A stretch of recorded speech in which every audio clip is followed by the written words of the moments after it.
What happens when two dudes, one a retired Navy SEAL commander in Colorado Springs, and the other a hippie meditation teacher in New York City, get together to discuss living mindfully? That's a great question, because we don't know what will happen either. Raw, uncut, and unapologetic. Welcome to Men Talking Mindfulness with co-hosts John McCaskill and Will Schneider. Each week, we take an authentic dive into how mindfulness continually impacts our lives, deepens our relationships, and allows us to be emotionally alive. We filter all of our conversations through the man box, where we unpack how as men we are expected to act in society, how fighting the authentic human experience is exhausting and damaging, and how mindfulness can help. Now, on to the show.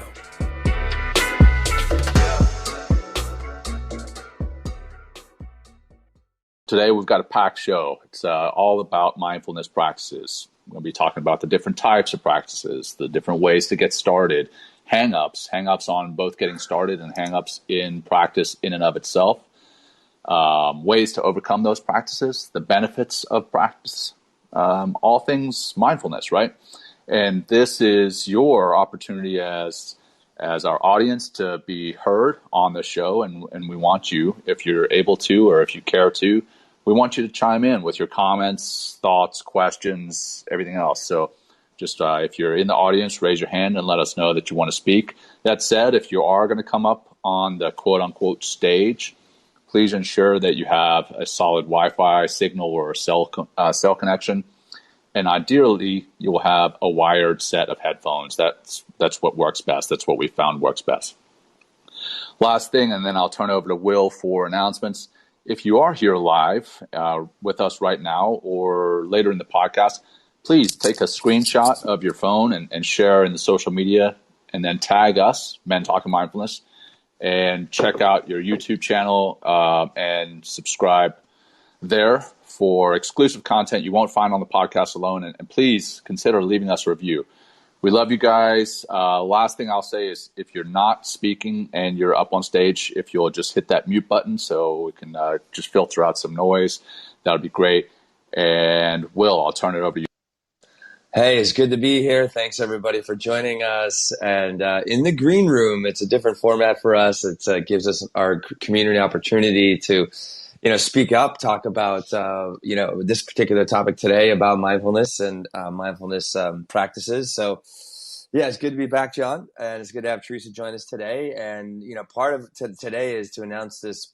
We partnered with Movement RX and Dr. Theresa Larson and her expert team of physical therapists. And, Theresa is here with us today to join us in the discussion. We'll bring her up in a minute.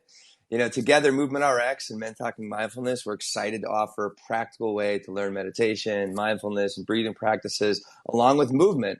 We're going to do this over a 3-week period, and we're calling this the Mindfulness and Movement Experience. We're also calling it the M2 Experience. Over 21 days, Theresa, John, and I, along with the whole Movement RX expert team, will be providing you with daily opportunities to know yourself on a deeper level through meditations, movement, yoga practices, mindful running, mindful eating, meal planning, and so much more. This will take place through both pre-recorded content as well as virtual live sessions as well. So we're going to drop, to find out more, we're going to drop this into the link here in our green room. But for everyone out there listening on podcast, you go to movement-rx.com/MTM. I'll say that again for the sirens that are outside my window. That might be messing up my voice a little bit. So again, to be clear, it's movement-rx.com/MTM to learn more about this 21-day M2 experience and how it can help you. And that said, Theresa, please say hello. How are you? Thanks for joining us today, and it's good to have you here. Hello, John and Will and everyone on here.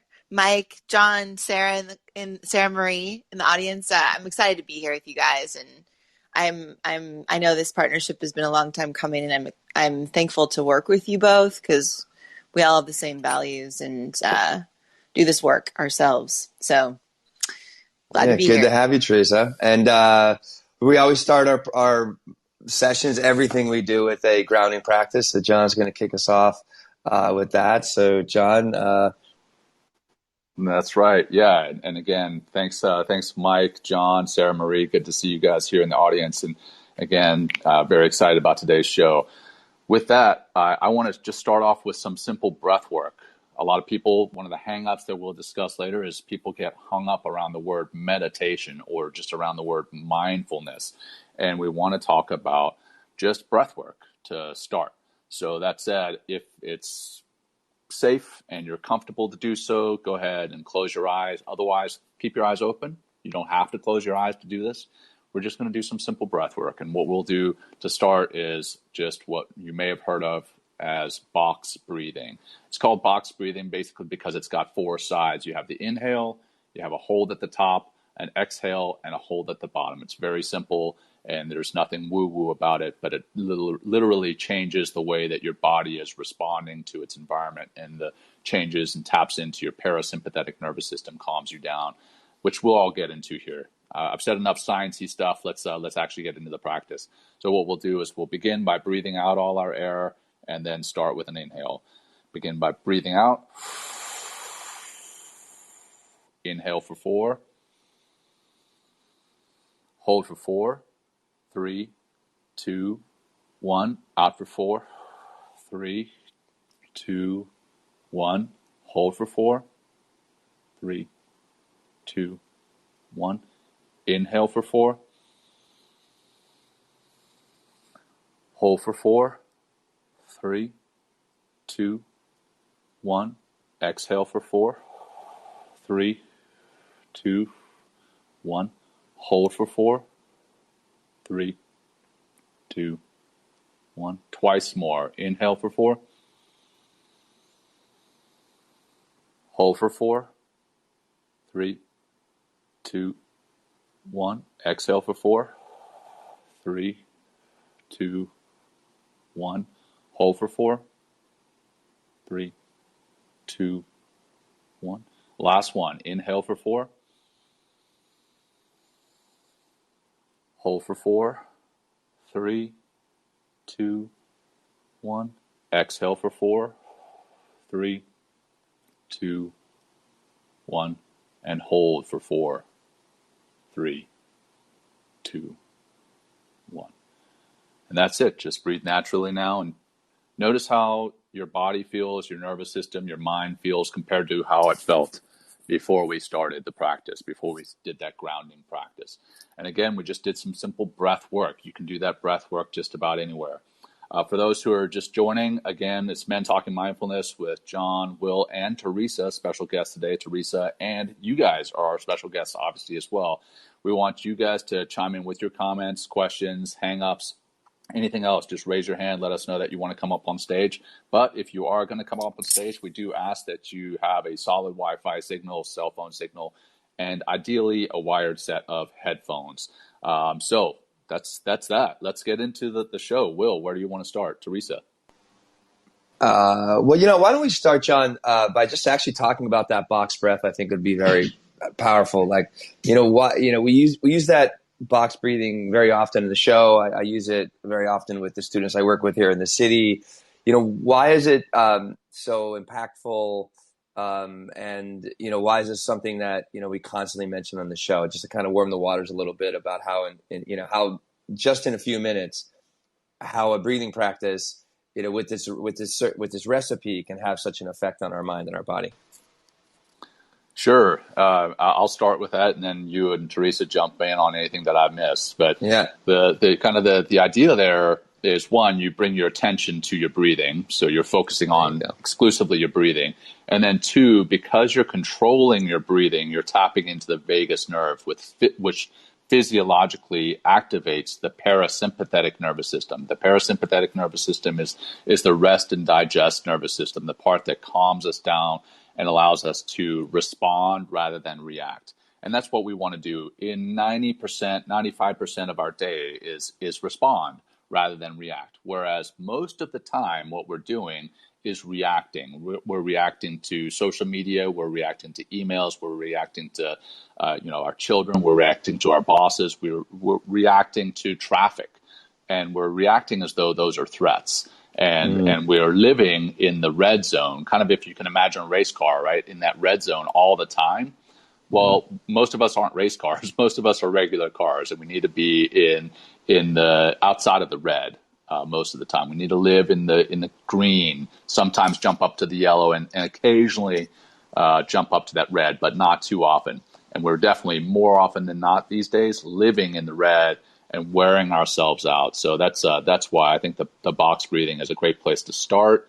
And that's a little bit of the science behind it. Over to you guys if you have anything to add. Well, no, you bring up a great point, John, with, reacting, right? And really, what are we trying to get away from with mindfulness and all these practices and what we're trying to teach people with this M2 21-day experience is like we're trying to detach ourselves from reacting, which is acting without thinking through and from an emotional place.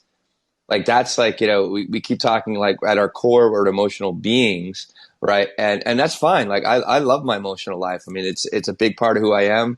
And it really just helps me, connect more to people, be better with people, but also it's like at the same time, because I have this deep emotional life that I've been tapping into for, my whole life and really been digging in deeper for the last like 20 years. I learned that when I react and work and function and make decisions from an emotional place, usually I don't get the best results. And that's why that's one of the reasons I started to practice meditation and getting deeper into yoga, so I can get deep into my own biology and that emotional place or the emotional core that I have, that we all have. And it's really helped me just to see things more objectively, to just work from a neutral place, to answer questions or emails or whatever I'm doing with my life, but kind of working from this objective, like trying to see a broader picture instead of just acutely being attached to our emotions that usually drive bad decisions. And that usually leaves me with those decisions. I'm like kind of feeling guilty for what I've done, usually apologizing for what I've said or what I've done. And it just doesn't leave me in a good space. So that's one of the reasons that like I love all these practices. I love talking about them. I love teaching them because I think there is a certain amount of responsibility that we are kind of missing as adults here, because we're so easily triggered, like you mentioned, John, the social media, I live in New York City and it's extremely triggering. And it's like, I'm trying to have this conversation with all of you, but like there's people honking outside, like the people are firing their engines up, and I'm just trying to stay in the zone and stay as focused as I can in this conversation. But I don't know if I would be able to be as focused, right, if I didn't have my meditation practice that's been developing, since like 2007, and all the other mindfulness tools that I put into place throughout my day just to be calm, cool, and connected, to what's going on right here and right now. Go ahead, Theresa. I see you on mute. Yeah. So I learned box breathing probably right when I got out of the Marine Corps, but I didn't understand, which was in 2007, but I didn't understand the physiological impact, like the body impact. Like I thought, okay, this is for my mental state only. This is to help create calm in triggering situations. But, I didn't understand at the time the brain body connection of the breath, like, and how I've learned it over time. And I'm a physical therapist by trade, but really, I'm helping people change their behavior around how they move and how they think. But the box breathing it's not just like, okay, breathing in for 4, hold for 4, out for 4. Like there's so much going on there in the brain and body. And once I started to dig in, I was like, oh man, this is powerful. And it's a foundational practice. And there's lots of different ways. Like I like to make the box bigger on some sides, right, with the exhale or the inhale, and have fun with it. But what I found was that over time and just studying the practice of breath and how it's attached to mindfulness for my own health and well-being, how much it changes your physiology. Because in a triggering situation, it's hard to, from the neck up, sometimes handle the situation emotionally. And if you can create calm though in your body, because if you think about what happens when you have a trigger, you have tension. you build tension in the body, your breath, your heart rate increases, your respiratory rate increases. So your physiology changes too in the moments with a trigger. And so when you can tap into the breath and kind of start to control it, slow it down a little bit, make it more effective, specifically actually on the exhales is where you really tap into that parasympathetic. Like, you can change the tension you hold in your body. Therefore, you can change the result of how you respond to said trigger. And so just like going to the gym and, doing bicep curls for girls or guys, whatever you like to do, you do this as that training, for your mind and body. It's like the connector. This breath is the connector between the mind and body, and it's super powerful. And I've found, like, man, triggers that would normally, take me weeks to get through, take a matter of seconds, minutes, sometimes hours still, but like, at least I have a practice that I know is foundational and can get me through it and help me respond the way that's healthy for me over time. Well, I like what you said there, Theresa, of like not letting it, or what I kind of take what you said about not letting something get so deep, inside of the soul or inside of your mind and your body, and you're just completely hijacked. I mean, people, it could go for weeks, months, years with having one event, right? Yes. That kind of runs the show for the rest of their life, right? And these practices, like, just the box breathing, or there's so many other things that that mindfulness can do. Like, I mean, just even taking a walk, or even if really taking on something a little bit deeper, like a meditation practice, helps us to, get neutral, to come back to center. I mean, the words that we use so much in mindfulness, it's like grounded, centered, relaxed, calm, right? And it's like, this is where we are most alive with all of our biology, right? And a big part of that biology is this in our mind, in our brain, is this executive function. And the executive function gives us incredible ability to communicate it creates communication between the right and the left brain. So it gives us a tremendous amount of cognitive flexibility. And just think of, like, if you're at work, or you have some like big project that's facing you and you need some answers really quickly, or over a certain amount of time, that are very complex, like have a lot of moving parts, to be in a calm state of body and mind, and to really begin to leverage this executive function, which I like to think of as it's like kind of a biological gift for us. Part of that, instead of just the cognitive flexibility, is also our working memory. So we're able to pull things from the past, right, to help inform this moment right here, right now, which hopefully will give us really a good solution or a good path forward into the future. So this is just another thing, the other opportunity and other ways and benefits that mindfulness can do for you. I liked a couple of things that both of you guys mentioned there. Sorry, Theresa, I don't mean to cut you off, but I love that, Theresa, you mentioned, playing with the box breathing and increasing the length of the sides, and then you said having fun with it. And that's what a lot of people, one of the hang-ups with meditation, with mindfulness, is that they feel that it's boring.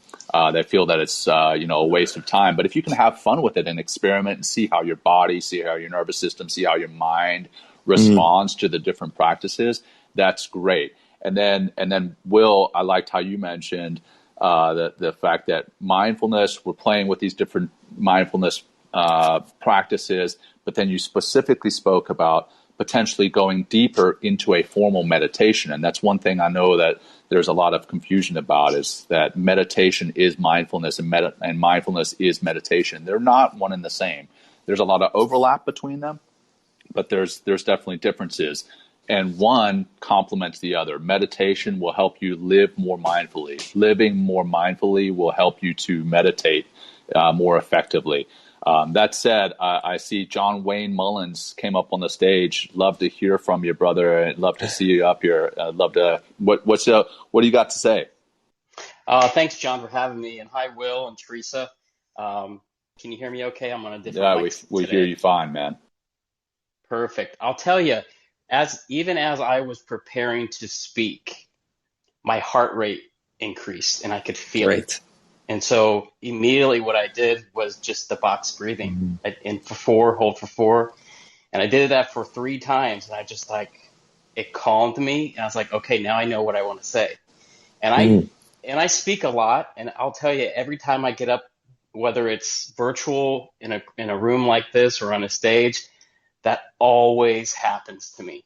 And what I've learned about myself is that if I don't find a room or where I can just have 2 minutes just to calm down and breathe, if I don't do that, when I go up to speak, my mind is all over the place. Like I can't focus. I'm doing and it's just it's taught me that if I don't do that, my presentation suffers, my professionality or my professionalism suffers, my message doesn't come across.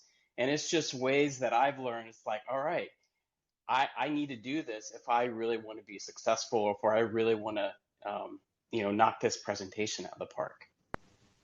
And thanks for sharing that, John. What else? I mean, that's it's a great example as far as, because I mean, I get nervous. One of the reasons we do our grounding practice for the show, I think, is because, Exactly. because John and I, we get really amped up. We're super excited, very enthusiastic. We have a great passion for all this.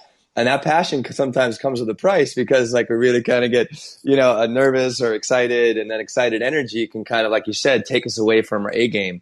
But what other things do you do in, preparation for whatever that event is before you, whether it's like a presentation that's happening or, even something with, or maybe give an example of something you do within your kind of family or in your personal life that in situations like Oh man, I could go to a number of different places, but I like the box breathing. I whether or another reason, if I try prayer, I try presentate or my meditation. If I'm just focusing on one little thing, be like, all right, this is the purpose of today. Um, I like music if it's calming. I'm a big fan of Abide. It's a meditation app that I use. It's 2 minutes and it just kind of calms me. But there's so many different tools out there that can help us kind of like you said, stay on top of our A game. Well, let's talk about some of those tools for the folks that are up here on stage already, or anyone that's down in the quote unquote audience here.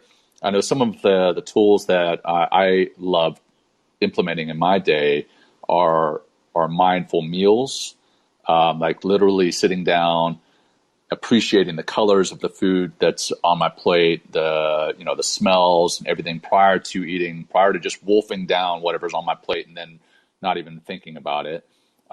Maybe giving gratitude for that meal, understanding what it took to get that meal from where it started to my plate, whether it's from the farm, whether it's from, the ocean, whatever the case may be. But it came from somewhere, and now it's on my plate right in front of me, and that's amazing when you really think about it and how thankful we could be for that. So gratitude is one practice. Mindful meal is kind of tied into that.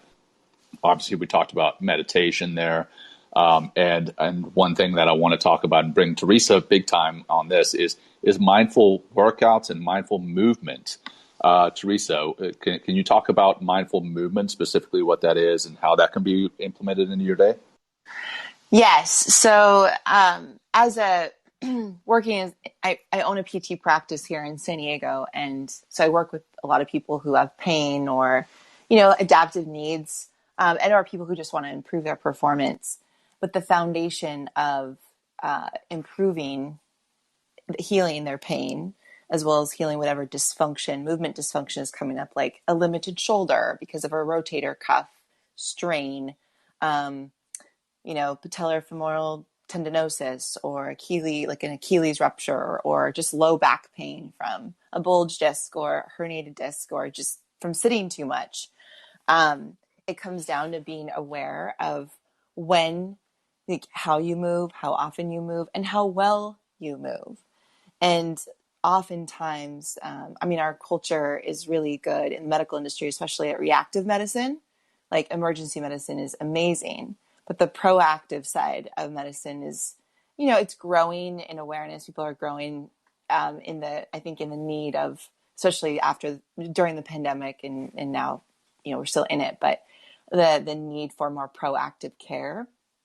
But what does that look like? And there's a lot of information out there. And so people sometimes can get confused.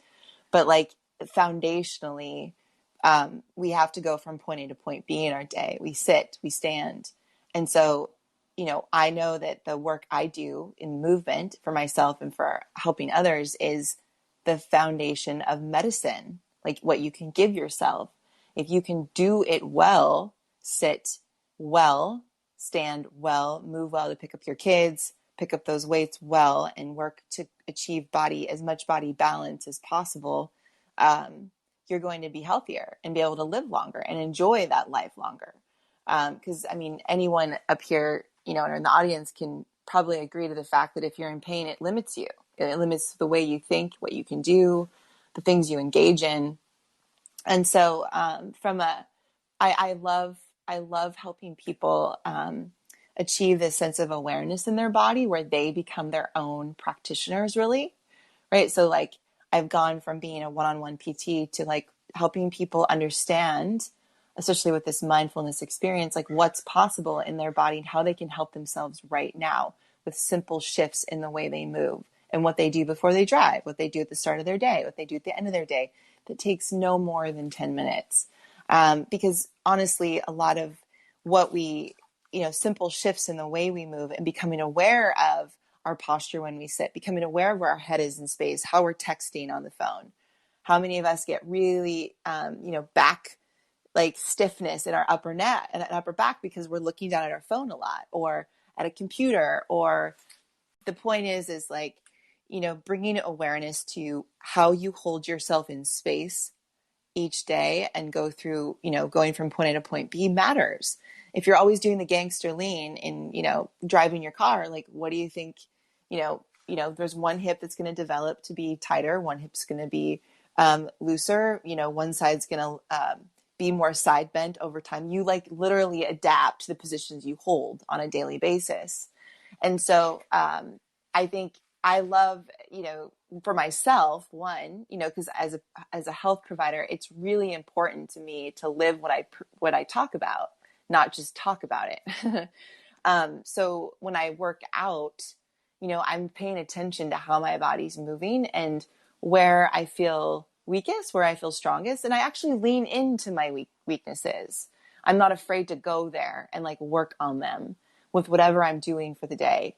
And I challenge people to do the same, is not be afraid of the pain or dysfunction they feel in their body, but actually lean into it and use it as a way to get better in life. Because when you start to work on those things, you start to build confidence in your body, which is the foundation of how you take yourself from point A to point B. And that confidence obviously affects you neck up too. So you start taking more adventurous, you start doing more adventurous things, maybe take a little more risk, have a little more fun. So that's what I have to say about movement. I could probably talk for days, but Oh, that's great. You can definitely tell that you're passionate about this stuff, and that's what's so great about working with you, Theresa, is that you are so passionate about this work, and you know that it is helpful for people. And I love that we talk about the mind-body connection and how when you work on your body, your mind, your mental health can improve, and when you work on your mind, your physical health can improve.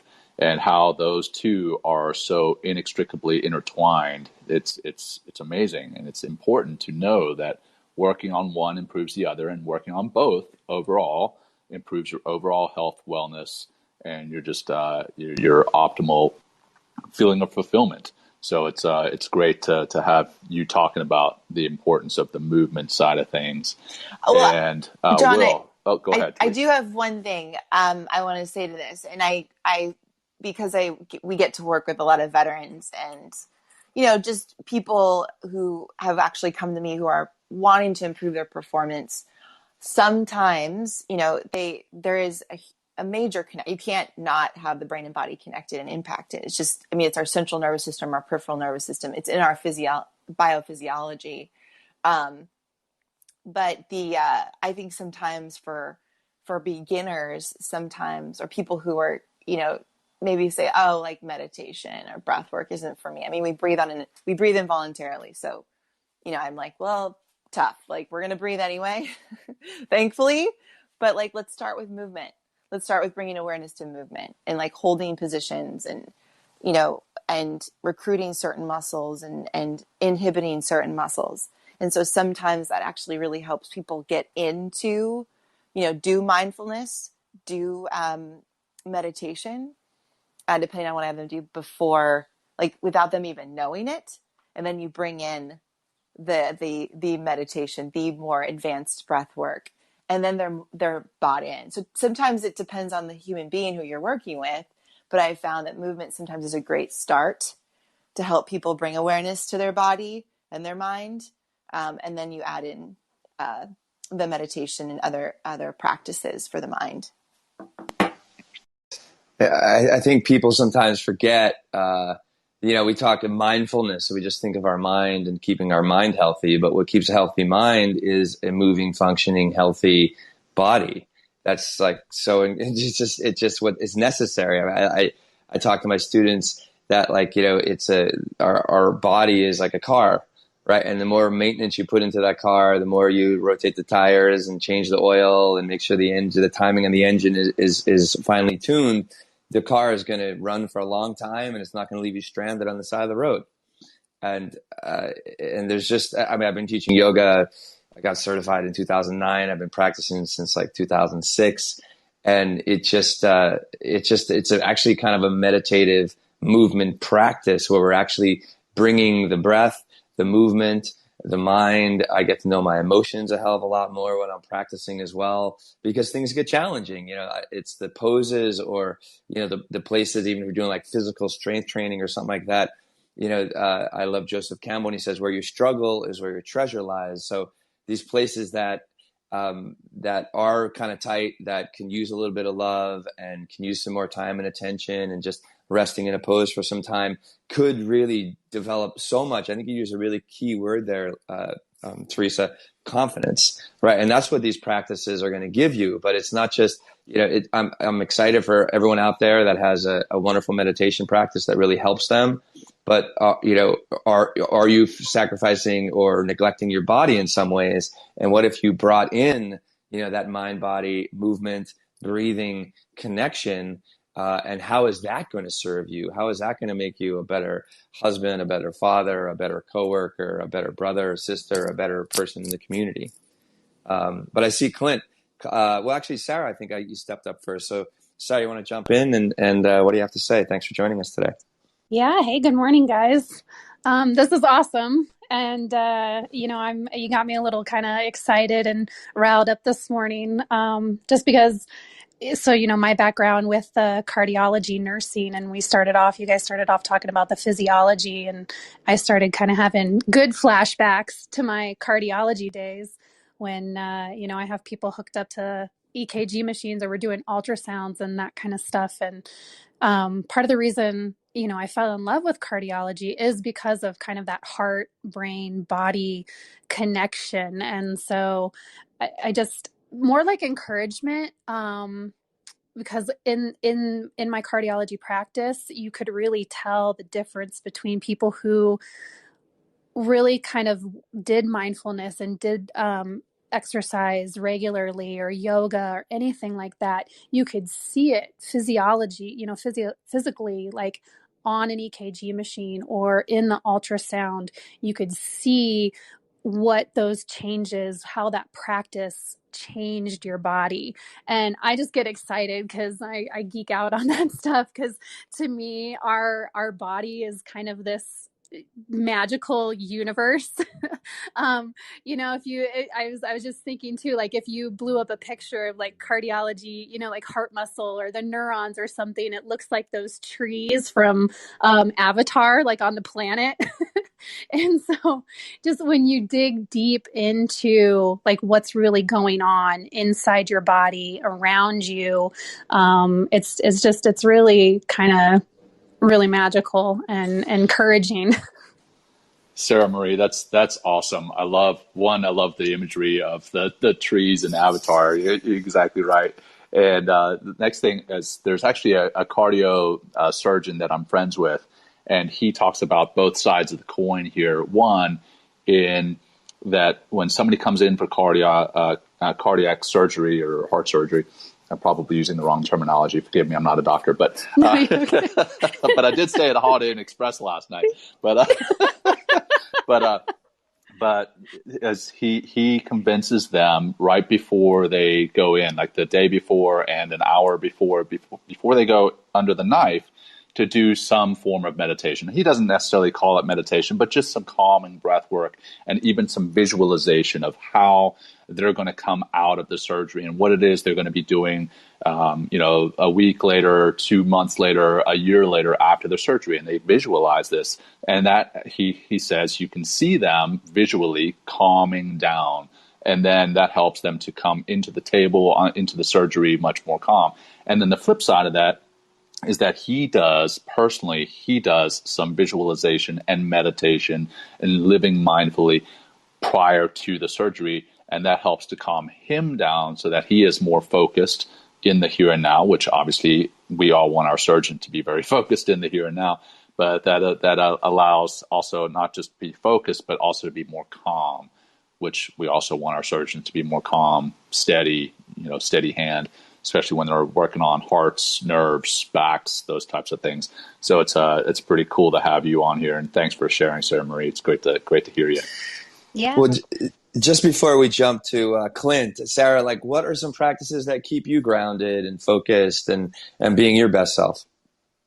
So yoga, definitely. I think when I started yoga, I didn't fully understand the benefits and what was really happening physiologically with yoga, and then prayer and meditation. I enjoy just spending that quiet time, especially if I can get like up into the mountains and sit on a hammock. Like, that's my happy place. A hammock in the mountains is really like recharging and restoring for me. So I definitely try to get out into nature as much as possible, just to feel kind of that connectiveness with the universe, I guess. I know it sounds kind of cheesy and cliche, but I see it from kind of those two flip sides of the coins, of where maybe it's a little hippy dippy, but then I see the scientific side of it. I have that privilege as a nurse to be able to see the scientific side of that and see how it really changes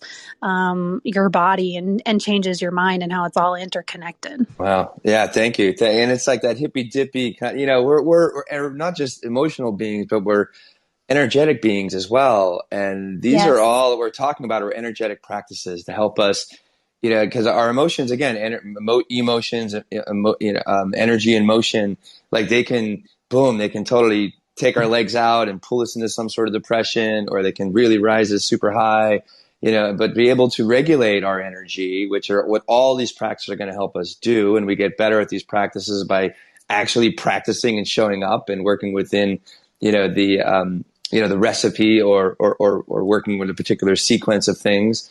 These help us to stay fresh and stay alive and be more present and be better human beings. And really, a lot of it for me, so much is it keeps me in my heart space, which is so incredibly important, because that's when I'm in my heart space, I'm more empathetic, I'm more calm, I'm listening, I'm more connected to myself and other people. And it's just like, what are the choices and the things I'm going to be doing, working from that heart space because of the practices that I put in place in order to get me to that place. So awesome, Sarah. Thank you. So, Clint, what do we got? Good to have you back, man. I think this is Clint. Like, Clint might go 3 for 3 here, John. He's 3 for 3, man. He's three for 3. Clint hitting the trivecta. I think it's me, you, and John, the only trivecta people here, right? But anyway, Thank you. Thanks for joining us, Clint. Talk to us, brother. Yeah. Hey, thanks again for doing this. But good morning, everyone. When Theresa was talking about the body and mind balance, it just made me think of the book that I always go back to is The Body Keeps the Score. And we always think about the physical pain in our bodies and how that translates over to your mind, but the vice versa of that really isn't isn't that well known or talked about. So, and that's what kind of got me into mindfulness and meditation. And I think, John, I struggled for the longest time. I always thought mindfulness and meditation were, one interchangeable and one and the same. But I think it was you that had said, think of mindfulness as having situational awareness of where you are, and meditation's more of actually focusing on executing a task within that situational awareness. So that's one of the things it always helps me make a determination between the two.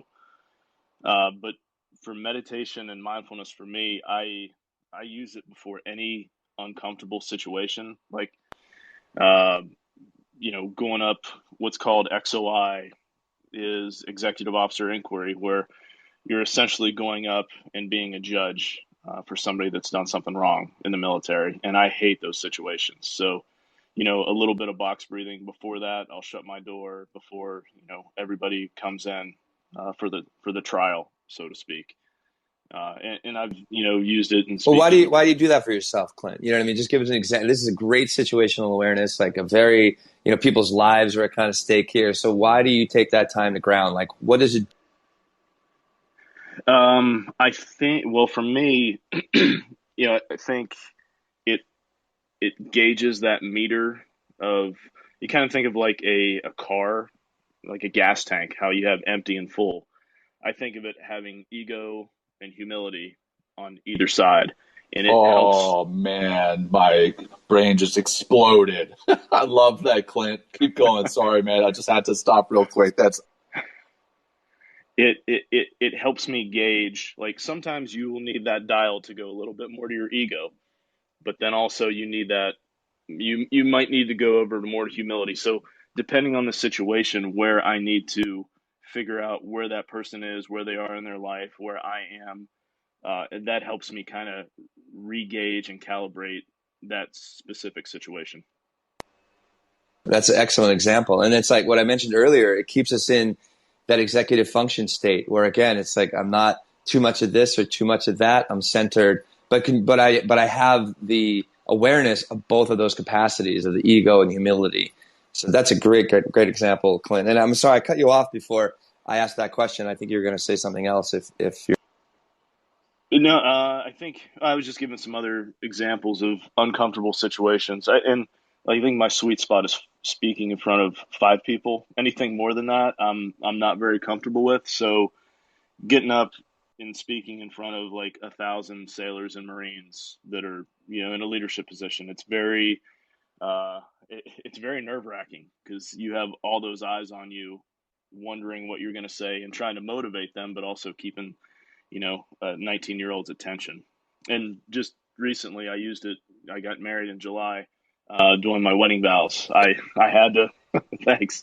I definitely needed some box breathing to do, but that's just one of the things I utilize for that. Good. Thanks for sharing. Nice, Clint. Yeah. And congrats. That's fantastic, man. And, in a relationship, we've talked about in our podcast, we talked about, mindfulness and meditation in relationships, whether they're romantic, whether they're friendships, whether they're professional relationships. But it is key to have those in every relationship that we have, so that, the caring, the compassion, the equanimity, that's all part of a relationship that is just compounded and built up in you individually, and then it's compounded and built up in the relationship too. So congratulations, Clinton. Great to have you here. Thanks for jumping in with your comments. Yeah, man. So, I'd love to also talk about some of the hang-ups that people have around mindfulness. Will, Theresa, and anyone in the audience who wants to jump up. I know as a teacher of meditation, as a teacher of living mindfully, I get people telling me all the time, one of the ones I know Theresa and I hear all the time is, I don't have enough time to do that. And then there's some other hang-ups, and I'd love to talk about those if you guys want to talk about any of those or any other ones. Theresa, Will, or anyone in the. Yeah, I can start, and I want to mention something from what you'd shared, Clint.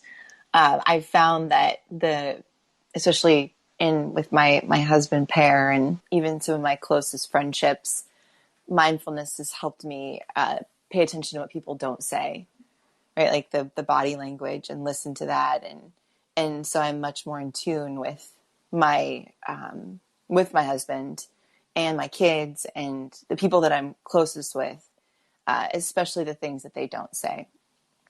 So that's been really good. Some of the hangups that I've had, because to be honest, the mindfulness meditation practice has been something I've taken on myself for my own health and well-being, and that is why it's been so important to partner with John and Will through this process, because I am not an expert here, but I use this work for my own well-being, and the movement is where my line of work is, and kind of my lane, but there's gray areas, of course. But the hang up I had was, well, my mind's going all the time, it's really hard to just sit down and focus. So, isn't my mind supposed, before I even understood what it was for, well, my mind's going all the time. So I don't want to sit down and just try to calm it down. How are you, that seems unrealistic. Or I don't know about this breath stuff. I'm always on the go. Should I always be on the go? I've got stuff to do.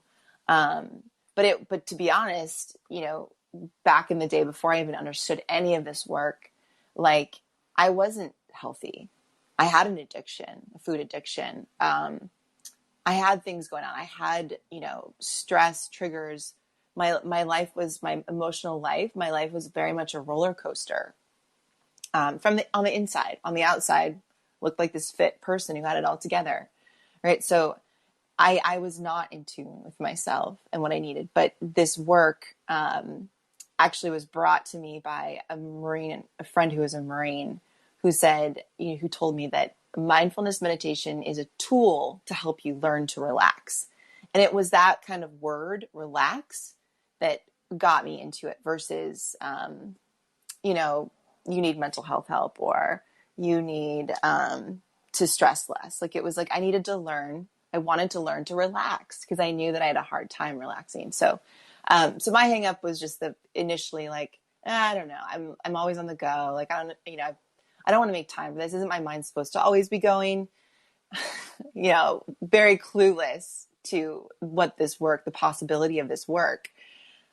I had to actually kind of hit rock bottom before I looked up and look what was possible outside of talk therapy to help myself. So, and that's a big one, right? Theresa is the time, and then two, waiting until you hit rock bottom. I mean, heck, I was the same place. That's what got me into meditation and mindfulness was I was at rock bottom, and I had a counselor recommend it to me, and for those of you who know me already, you know that I laughed in his face. What kind of woo-woo stuff are you selling me? And that's another hang-up, right? Is that it's woo-woo, it's weird, it's religious. I'm too busy to do it. My mind is, I've got too much stuff on my plate. I'm distracted. There's no way I'll be able to meditate. There's all sorts of hang-ups, and for each one of them, there's a response, right? So I'm too busy. I can tell you that if you're too busy to meditate for 5 minutes, one, you're probably too busy. In all honesty, maybe you need to take a look at what you've got going on in your life. No judgment from us. I'm just mentioning that maybe you can take some things off your plate. But two is, if you are in fact too busy, if you do stop for 5, 10, 15 minutes, maybe a few times throughout the day to practice a meditation or to live mindfully, you can get some time back. You actually take some time and you end up making time. So, and Theresa and Will have heard me say this a million times, if you meditate, you're going to be more productive. You're going to be more focused. You're going to get into that state of flow more regularly. And what normally takes you 8 hours to get done may take you only 7 hours. So you're actually getting some time back. You're getting a return on your investment there. As far as the woo-woo and weirdness hang up, it's, a lot of people, when they hear meditation, they have this image of a monk or a hippie or whatever. And who cares? There's nothing wrong. Or Will Snyder. I wasn't going to say it. Thanks, John. But if people have those images, there's nothing wrong with those images. But hey, it's not exclusive to those. The meditation, living mindfully, is not exclusive to those. Everyone can practice meditation, and that's the last thing I'll hit on, and then I'll shut my hole. Is it's not exclusive to those types, but it's also not exclusive to one particular religion. A lot of people say, well, hey, I'm this religion, X, Y, or Z, and I understand meditation is a Buddhist practice, so only Buddhists can practice. Well, that's not at all the case. It's meditation, living mindfully is not a religious thing. It's a human thing. It's spiritual, but it's not religious. So I just want to make sure we clarify that too, because I know that's also a hang up. Theresa, Will, any other comments, or anyone from the audience? I would, well, let me just I think a lot of what we talked about, a lot of these hang-ups, we begin to put mental constructs around a big deal about change. We are very, very, very resistant creatures to change, especially when things are kind of working for us in a way, or you're kind of measure up great with the neighbors. Like, well, I got the house, I got the car, I have like this thing in my life, I have money or whatever. So it's like, why do I need to change anything? But then your back is still sore, and like you're for lack of a better example, like beating your children. You know what I mean? It's just like, oh, I'm fine, everything is fine, I don't need to change. And I think what comes along with change as well, another kind of mental concept is, and this comes, we talk about our the beginner's mindset episode that we have out there, John, is being willing to try new things. And I think these are some of the hangups that I hear quite often. That I've been trying to teach yoga as a man, for over 10 years now. And, a lot of the roadblocks are just the unwillingness to just try something new, and to step into something that could be potentially uncomfortable to your ego, because, something like yoga is not competitive. You're really just seeing yourself in a whole new way. And that's what kind of these poses and the practice of yoga, as well as meditation, will start to show you. And or even if just getting off the couch and going out for a walk, or starting to run a little bit, or get more physically conditioned. I think we battle a lot against change, and I think what helps me overcome that change is just being bold and taking the risk.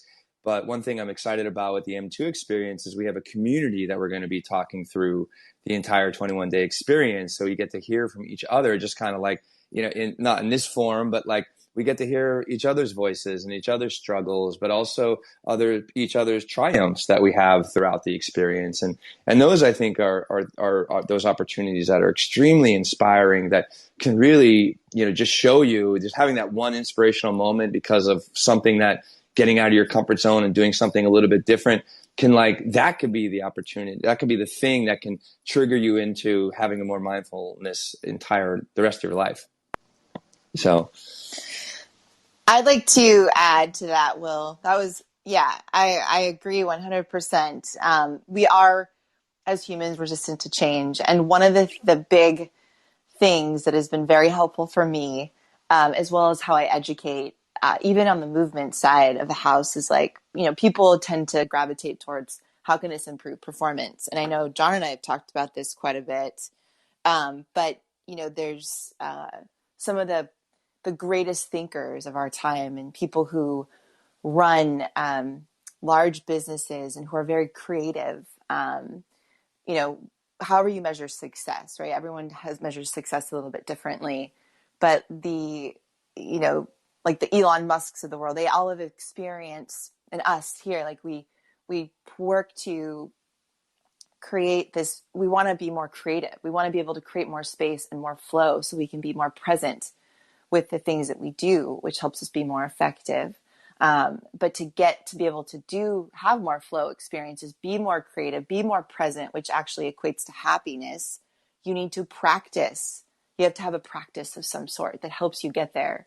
And the meditation, prayer, if you will, like the practice of mindfulness is a path to get there. Neurofeedback is a path, right? Actually with the mindfulness and movement experience, we've partnered with a company called Brain Co, who, on the experience, people, are most committed. So someone who's actually the most engaged there's an award, a neurofeedback device. But neurofeedback doesn't actually technically need a device, but that type of training and tapping into your brain body, and having some kind of feedback, which is the breath, actually, if you really think about it, is really, really powerful. But it improves your ability to find flow, be creative, and get to those higher levels in business, in human performance than you already are. And so sometimes that's also, for a barrier of entry for people like myself early on, like I wanted that, but it gave me so much more, like being more emotionally intelligent, knowing like I'm triggered, this isn't the time to make decisions. But also now running a business, being mindful of who I partner with, like who I'm working with, how the conversations I'm having, am I able to actually achieve flow? Like that's the power in this work. So I'm done. Yeah, thank you, Theresa. That's awesome. We have only a few more minutes to the hour, but I mean, I'll just touch really fast on the last couple of hang-ups that I know people have. And if Mike, if you hear this and you want to come up while I'm talking, let me know. Just raise your hand. One is that it's selfish. Is that to sit and meditate or to live mindfully is selfish. And if we talk about self-care, how important is self-care? You've got to take care of yourself first in order to take care of those that you love, in order to be the best person around those that you love, in order to be, the best friend, in order to be the best partner, in order to be the best father, mother, whatever the case may be. It is important to take care of yourself so that you can be the best. So it's not selfish in any shape, form, or fashion. It's actually, in a way, giving back to those that you love.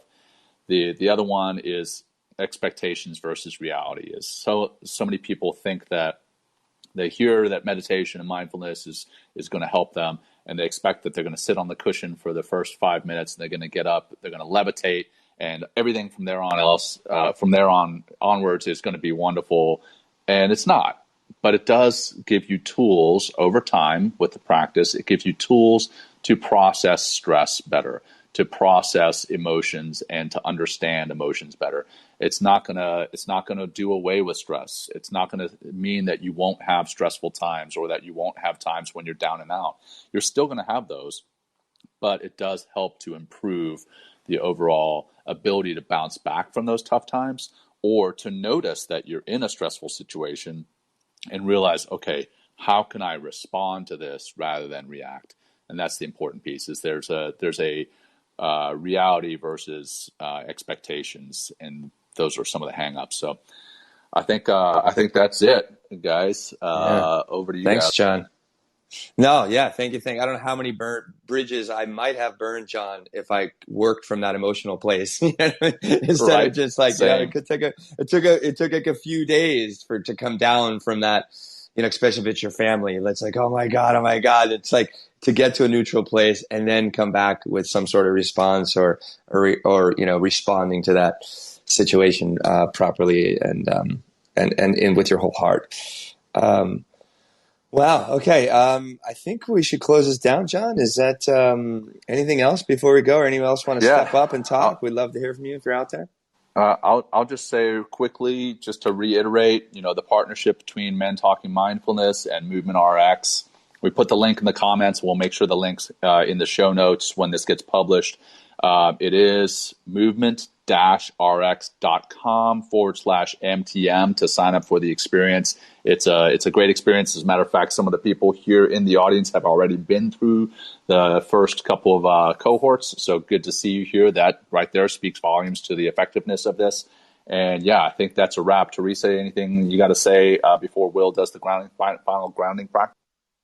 No, thanks, guys. I appreciate you both, all of you being here, and I look forward to hopefully working with you all in the future. Thank you, Teresa. It's a pleasure to have this partnership going to give opportunity for our community that's continually growing, an opportunity to actually experience, not just talk about it, but actually experience mindfulness for themselves. And that's what that 21-day M2 experience is all about. And it actually kicks off September 15th. I don't know if I said that earlier. So if you're interested, we have the link, movement.rx.com/MTM. It's in the comments here as well. So thank you everyone for joining us. And if you want to just help promote the show, take a little screenshot and say, hey, we love Men Talking Mindfulness, or like, hey, I'm going to do the mTOR experience. So thank you for that. And we'll just close with a simple grounding practice. We're just going to do the 5-5. We're going to inhale for 5, exhale for 5. We're going to do it for 5 rounds. The breathing in this 5-5, smoothly in, smoothly out. Everything is through the nose. So let's just start. If you can close your eyes, great. Even if you're driving or walking down, the aisles of a grocery store or something like that, you can still do this breathing practice. So thanks for staying with us for this. And let's start with an exhale through the nose. Good. Inhale for 5, 4, 3, 2, 1, and exhale very smoothly out. 5, 4, 3, 2, 1. Keep going. In for 5. Big belly breath, filling from the bottom, the middle, the top. Exhale and let it go smoothly out. 5, 4, 3, 2, 1, and keep flowing. Inhale through the nose. 5. Feel that whole torso expand like a big balloon. Exhale, feel that balloon slowly leave your body as you gently control the breathing through your nose. And we'll just do 2 more rounds. Inhale, 5. Exhale, 1, 2, 3, 4, 5. Nice. Last one. In 5.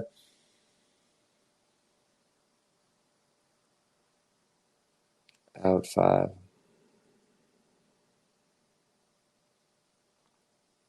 Good. And just take these last moments and thank yourself for showing up for this, our 3rd green room today. We really appreciate you all being here. And thank yourself for just taking a little emotional inventory. Just see how you're feeling now after just those 5 rounds of 5-5 breathing. And that simple practice is available anytime. We've heard about, like, with Clint and, having the lives of other human beings at stake, just taking that time to meditate or to take the breath and really calm yourself down with the breath, because it really makes a giant difference in your body, your mind, your soul, your decisions, and how you're feeling. So awesome. Thank you, everybody, for joining us today. John? Thank you, everyone. No, that's it. Thank you, Theresa. Thank you, Will. Really appreciate the partnership. And thanks to everyone who jumped up on stage. And thanks for those who are just here listening. We appreciate you. And that's a wrap. Take care, everyone. Have a great day. Thank you.